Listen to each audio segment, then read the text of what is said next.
فی الحال امریکی جج رابرٹ لاسنک نے لوگوں کو گھر بیٹھے 3D پرنٹر سے اپنے ہتھیار بنانا سیکھنے سے روک دیا ہے۔ کوڈی ولسن نے 2013 میں 3D پرنٹر کے ذریعے پستولیں بنانے کی ہدایات انٹرنیٹ پر جاری کیں، لیکن اوباما انتظامیہ نے ایسا کرنے پر پابندی عائد کر دی۔ گزشتہ ماہ ٹرمپ انتظامیہ نے اچانک کوڈی کو گنز بنانے کی معلومات انٹرنیٹ پر ڈالنے کی اجازت دے دی، لیکن نئے عدالتی حکم نامے نے اسے معطل کر دیا ہے۔ میرے نزدیک یہ مساوی حقوق کا بھرپور مظاہرہ ہے۔ ہر وہ چیز جو قانون نافذ کرنے والے اداروں یا فوج کے پاس ہو سکتی ہے، اسے انفرادی طور پر بھی دستیاب ہونا چاہیے۔ بیشتر افراد اس سے متفق نہیں۔ اس ہفتے کے آغاز میں واشنگٹن ڈی سی اور 8 ریاستوں نے ٹرمپ انتظامیہ کے خلاف اس بنا پر مقدمہ دائر کیا ہے کہ اسلحہ بہت خطرناک ہے۔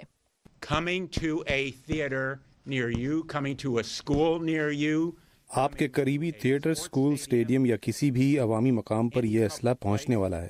یہ مخفی اسلحہ امریکہ میں گن وائلنس کی ایک نئی لہر ہے۔ Or the new wave of American gun violence.